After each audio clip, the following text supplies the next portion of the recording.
Welcome to this Tangram video on job cost reporting in Workbook. One of the biggest issues agencies face is overservicing. Workbook has two really great views that allow you to monitor job costs and catch overservicing while it's happening, not at the end of the job when it's too late. The first view is from the jobs list. You can modify the grid, which allows you to compare the quote total to the actual sales value of time recorded so far, including the number of hours. You can also see what has been invoiced to date and the expected over or underspend. This is based on the comparison between the actual number of hours recorded so far to those that were quoted to the client.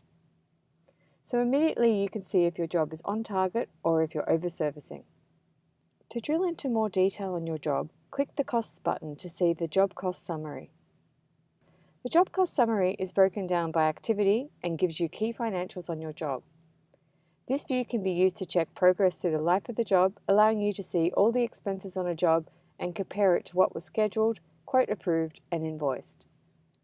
What we're looking at here is a list of the activities that have been recorded on the job so far, either via the schedule, the quote, an invoice, or as a time or purchase entry. Scheduled sales value is the value of time you have assigned to your employees within the job schedule. Price approved is the quote signed off by the client. You can compare both the scheduled and actual hours worked to this column to determine if you need to send a new quote to the client. Hours sales value is the sales value of the hours recorded on the job. You can compare this with both the schedule and quote columns to compare how you're tracking against your schedule and approved quote. Purchase orders indicate the value of the POs created on the job. Total is the total value of the activity line. The green and red arrows indicate whether you are tracking ahead or behind the approved quote. The percentage symbol indicates the percentage of time recorded compared to the approved quote. The invoice draft column shows any invoices that have been raised but not finalized and sent to the client. An invoice closed shows invoices that have been finalized and sent to the client.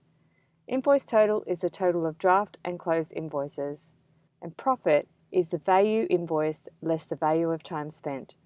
A negative number implies you may have overserviced your client and there could be potential time to invoice on that job. So that's an overview on two great views in Workbook to help you avoid overservicing your client. If you want more information on Workbook or our services, you can visit tangramconsulting.com.au. Thanks for tuning in. We'll see you next time.